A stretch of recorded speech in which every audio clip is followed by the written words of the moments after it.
Okay, so today is about inverse matrices. So, first of all, I want to talk about what the sign for inverse is. That little sign right there is the sign for an inverse, to the power of -1. By the way, you may remember this from our exponents unit. If I took a 5 and I put it to the power of -1, what did it do to the 5 again? Did it make it negative? No. It made it flip. What do you mean flip? What does it equal? 1/5. All right, good. So then when you take 5 and you times by its inverse, you get 1. Well, the same thing happens in matrices.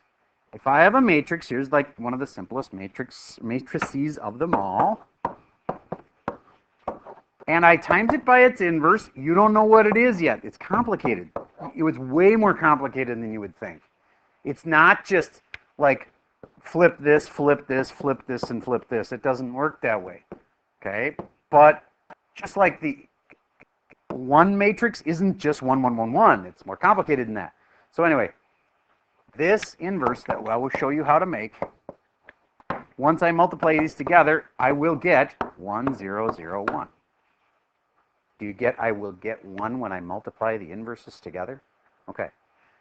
And do you remember me saying at the beginning of the hour that if I multiply matrix A times B, that will be different than B times A? Like if you multiply things this way versus that way, you get different answers. Again, if I'm multiplying 2, 1, 4, 7 and 3, 7, 2, 8 this way is one answer. And if I switch it backwards, you'll get a completely different answer. It's important to understand. Unless you're multiplying two inverses together. If they're both inverses, do you get you're supposed to get 1 when you multiply them? Then it won't matter whether you multiply it this way or that way. Inverses are special. Inverses are the only thing in matrix world where you can reverse them and they actually are equal. So that's like a thing you have to know for the test. What if I multiply it this way and I get 1, and I multiply it that way and I get 1? You must have inverses of each other. Inverses are the only thing that you can reverse and still get the same answer. Okay, so now let me show you how to find an inverse, the inverse of 1, 2, 3, 4. First thing you got to know how to find is what's called the determinant.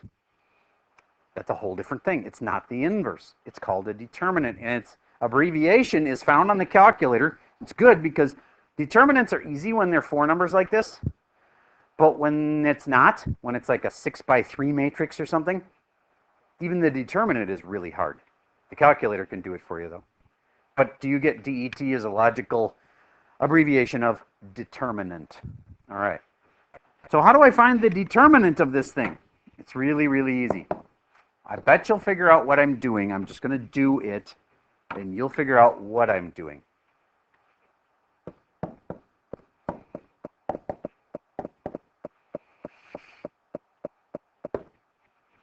Oh, I subtracted wrong. Dang it. There. My determinant is -2. Do you get what I just did? You see it? Yep, I cross-multiplied, and then what? Subtracted. This times this was 4, and that times that was 6, and then I subtracted. 4 minus 6, 4 minus 6, -2. Okay, so the determinant, you just cross-multiply and subtract them. Now, the determinant by itself doesn't mean much. It only tells me one thing. As long as it isn't 0, this has an inverse. Does everything have an inverse? Nope, not everything does. Just like in numbers, not everything has an inverse. If I tell you 6, it's 1/6. If I tell you 2/3, it's 3/2. But what if I tell you 0? What's the inverse of 0? Not 0. Because inverses, when you multiply them, have to equal 1. So 0 can't have an inverse because 0 times anything is going to be 0. So 0 doesn't have an inverse. All right, my point is that even in regular numbers, not everything has an inverse. In matrices, a lot of things don't have an inverse. All right, so this 1, 2, 3, 4, does it have an inverse? Yeah, because this came out to a number. If it comes out to 0, then it would not have had an inverse. All right, so the first step in getting the inverse for this is to get that number -2. Hold on just a second. There. That -2 is going to be used in the process of finding this inverse. Okay, let's see if you got determinant. Determinant was figure out the determinant of that. If you really understood what I just said, figure out the determinant of this. And then you should be able to tell me, does it have an inverse? All right, figure out its determinant. Check with the kid next to you, see if you get the same answer. Take your time. Somebody's going to be faster. It's not matters as who's fastest. It's if you're right. So take your time, figure out the determinant, and then hopefully you'll know what that means about this guy's inverse. I'm going to pause while we try that. Did you say -8 and 7? And what do we do between them? And did you get -15? Raise your hand if you had -15. What did you just find? The inverse? No, the determinant. And it determines whether or not this thing has an inverse. Does this thing have an inverse? Yeah. All right. Now back to the one I was giving you originally. We used the determinant. We got our determinant of -2. We used the determinant in finding the inverse. You put 1 over the determinant, which in this case is -2, and you times it by not the original one. I wish it was that simple. But let's see if you figure out where I got these numbers. People that are good at recognizing patterns should be able to pull this off. Where did I get those 4 numbers from?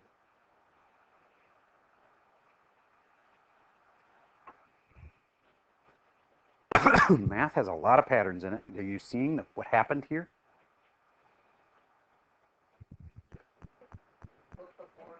You flipped the 4 and 1. Good. Those got flipped. And you made the other ones negative. What if they had been negative? What do you think I would have done? Made them positive. All right. So I make this the opposite sign of whatever it is, and I make this the opposite sign of whatever it is. There we go. And then that's a little math problem. It's a fraction, -1/2, times all those things. Go ahead and finish it. You should know how to multiply -1/2 times 4. Get the final answer. That is the inverse of 1, 2, 3, 4. This is complicated stuff. It used to be we'd be able to find an inverse by just flipping something over. It was easy. Now, first you got to find the determinant. Then it's 1 over the determinant. And then you times it by the thing. But the thing isn't just the thing. It's the reversed and opposite signs. Whew. A lot going on there. I'm going to pause while you try to finish this off. And find me the final answer for the inverse of 1, 2, 3, 4. So, all right, good. One of my students gave me this answer, and he's right. If my life depended on it, and I had to know if this was right, there's 2 ways I could figure it out. Number 1, I could take this, times it by this, and it better equal 1. But in matrix land, it'll actually equal 1, 0, 0, 1. It'll look like this. That's one way I could check if my life literally depended on it. There are moments where you do, like when you pack your own parachute, your life depends on you packing that thing right. Because when you pull the ripcord and it doesn't open, you know, they make you pack your own parachute because it's your life riding on it. You can actually pay somebody to pack yours if you're willing to do that, but then you're putting your life in their hands. They screw up, you're going to die. And it's a little, you know, scary. There are other moments where you could make a calculation and it could cause you to die. This doesn't happen very often, but packing your own parachute would be one example. All right, another one would be, I'm going to go down on a deep dive. If you're 100 feet below the surface and you run out of oxygen, that's a really bad thing. You know, you're you got your tank is all of a sudden just empty. Oh crap, because now you have to hold your breath as you swim up 100 feet. Holy smokes. Okay, so there are moments where you could, by screwing up a calculation, where you could get, yeah, and you're supposed to go up slow. Okay, well, at some point, you have to risk that versus death. And if you're 100 feet under and you have just run out of oxygen, you actually, what's supposed to happen is you're supposed to find your buddy. You're supposed to be diving with a buddy, right? And you can share their oxygen tank back and forth. You know, you take a breath, I take a breath, you take a breath, I take a breath as you slowly go up. That's how you're supposed to get out of it. But if you were diving alone, again, very dangerous, you shouldn't dive alone. But if you were diving alone, yeah, you're probably not going to live through that one. All right. So again, math sometimes is pretty unforgiving. You screw up the calculation, you could die. All right. So I know I'm just a math teacher trying to make you be careful. Why? Because this is one of those times where a lot of kids are going to have one little number wrong in their matrix, and they're going to like, oh crap, I screwed up this one negative sign, and I'm going to mark it wrong, and your grade's going to go from an A to a B because of that one stupid question. Okay, so check yourself before you wreck yourself. All right. So if I was going to have you check this, I would ask, would you take just a moment and actually verify that what he said, which was probably what you thought too, actually works. What I mean by works is when you actually multiply this times this, it ought to equal 1001. I'm going to pause for a second while you actually multiply that puppy out. It'll help you practice multiplying matrices too. So I'll pause while you try it.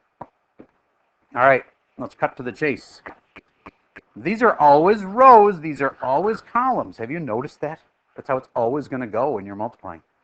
The first matrix, it'll always be the rows of it. In the second matrix, it'll always be the columns in it. So then, for this spot right here, it's the first of each, right? So 1 times -2 makes -2. 2 times 1.5 makes 3. What's -2 and +3 make? 1. Just like it's supposed to. If you're careful multiplying that out, it will equal +1. You'll get -2, and you'll get +2 times 1.5 makes 3. And that together does make 1. All right. And if you're careful and you multiply the rest of them out, you will get 0 here, and 0 here, and 1 there. And that's the 1 matrix, just like you were supposed to get. Okay. Now, what did I tell you a minute ago that was special about inverses? They're the only thing that can do what? Yes? Yes. I could reverse these two. Now, I'm not going to make you do it because I know these are tedious. But if you had switched their places around, this is the only kind where if you switch the places around, the answer will stay the same. And it'll still come out to 1001. Okay. All right. So I have taught you how to find a determinant. This is the cross multiply and subtract thing. And then the determinant went here, and it was 1 over the determinant. And that's why the determinant shouldn't ever be what? 0, because then that would crash the whole thing, and that's why things that have a determinant of 0, you're determining that there are 0 inverses, as in it won't have an inverse if this number is 0. And to find the inverse, do you remember we flip-flopped these two, and this guy had to be opposite, and this guy had to be opposite? I know it's a lot to remember. Let's practice a nice simple one. It won't be as simple as 1, 2, 3, 4, because we already did that one. Let's do 5, 6, 7, 4. Drive the OCD kids crazy.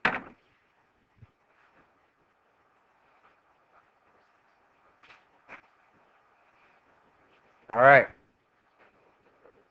What am I asking you to do? First of all, find the determinant, because you'll need that. And then, I don't even need you to finish it, but write out the little math problem that finds the inverse. 1 over the determinant, and then flip-flop and opposite signs. I'll pause while you give that one a try. You're finding me the inverse of this function. It's not really a function. This matrix. One thing at a time. 20. 42, 20 minus 42. What's that? Do you see why I said you didn't have to multiply it all the way out? Because 1 over negative 22 is a little bit of a pain, but how many of you knew to put that in front of the matrix? All right, because it's 1 over the determinant. Then you don't use 5, 6, 7, 4. You reverse those two, 4 and a 5 here and here. And this is the opposite of 6, which makes negative 6. And the opposite of 7 makes negative 7. Raise your hand if you had it right. Awesome. Now it really isn't that hard if you leave them as fractions. This would be 4 over negative 22. I want you to finish those. Just leave them as fractions in there. Okay, I'll pause while you do. Okay, so did you have negative 6 over 22? Did you have negative 7 over negative? Oh, wait, the negatives will cancel then, right? So 7 over 22. And last but not least, negative 5. We usually put the negative on top, but it doesn't matter. If you put the negative on the bottom, that's fine. Ruh-roh. 2 negatives. I goofed. Sorry. Positive 6. Okay. There. Those are nasty, aren't they? I mean, look at how ugly that answer is. They do not come out to just nice little decimals like, ooh, halves and quarters and stuff. No, they come out nasty. All right, but what is this thing? It's its inverse. That means if, and I'm not going to make you do it because it would be no fun, if I multiply the red one times the black one, it'll equal the 1 matrix, which isn't 1, 1, 1, 1. It's 1, 0, 0, 1. All right, and you could multiply them in either order. That's the only thing that works like that. Normally, if you multiply them in opposite order, you get different answers. Yes? So when we do that, do we have to show our multiplication? Good question. On tests, you have to show it. On homework, I'm not asking you to show it. On tests, you won't have that many. Yes, you should show what I multiplied this and this and that and that. Now, there's also a part of the test where calculators are allowed. So, if this was a calculator thing, do you get they'd be giving you decimals over there? All right, let me show you how you would put this in the calculator to find this answer, okay? First of all, I got to show you how to put in 5, 6, 7, 4 on a calculator. So, grab a calculator. I'm going to pause and we'll get those out. All right, here's a shock for you. Matrices are found under the thing that says matrix. It's totally counterintuitive. It's on the left-hand side, 4th button down. I'm hitting second first and then matrix. And then you've entered the matrix. Didn't even have to take the red pill. Okay. That's a movie reference. But anyway, this is names of the matrices. A, B, C, D. That's not terribly creative, but that's simple, right? I would just encourage you, if you're going to, the most we'd ever have you enter is like 3 matrices. You just use matrix A and B and C. So if I want to make matrix A, right now, mine says 3 by 3. Yours might say 1 by 1 or 2 by 2 or whatever. Let's put in this matrix right here, 5, 6, 7, 4. So that's a 2 by 2, right? How do I tell this thing that I want to change it to a 2 by 2? What's your gut feeling?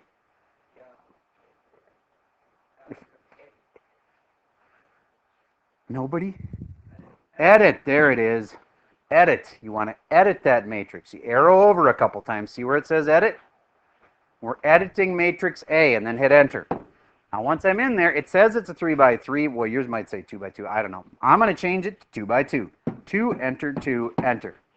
Now it changes it to have a square matrix, 2 by 2. And I wish it was actually more squarish. It looks more rectangular. But it does have 2 rows and 2 columns. All right. I'm going to pause for a second. We are editing matrix A, and I'm putting in the numbers now so that I can match what I have here. 5, 6, 7, 4. 5, enter. 6, enter. 7, enter. 4, enter.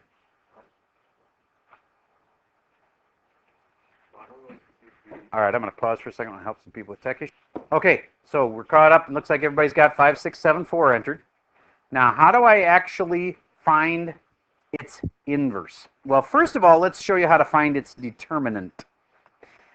This is kind of weird. It's sort of like Google Docs where it's automatically saved already. So you're going to feel like you're going to lose it by quitting, but don't worry about it. Just hit quit. It's already saved. It already knows what you want for that matrix. Okay. Now, we want to find the determinant of A. So here's where we go, surprisingly enough, back to the matrix menu.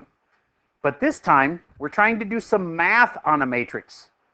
So go to Math, and you see the very top one there? What does that one say? Determinant. So hit Enter, and I've got determinant of, and then I want to say A, but you can't just use a capital A. You got to find the matrix A. So we're going back to the matrix menu again.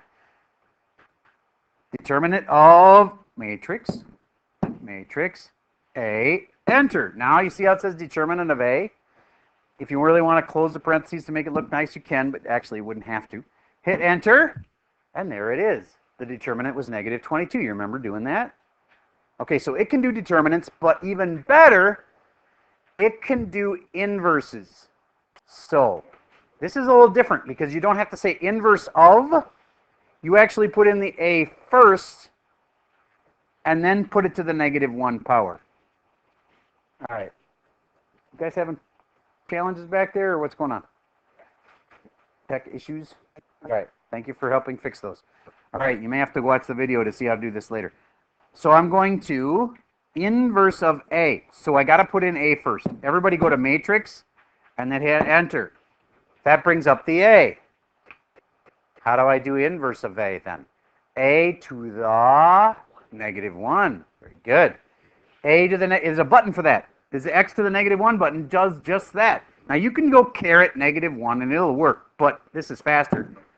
Put it to the -1, hit Enter, and there's those nasty decimals I was talking about. That's how you find an inverse the fast way. Your calculator can do it. Now your homework for tonight. I normally just have you do the evens, and that's going to kind of be the case. But your homework for tonight has kind of broken into like little chunks of problems. So you're doing the evens, but watch, please, pay attention. 9, 10, 11, and 12. No, 9, 10, 11, sorry. 9, 10, and 11 here. They're kind of a clump that all go together. Because you're finding A times B, and then B times A, and then they're asking about it.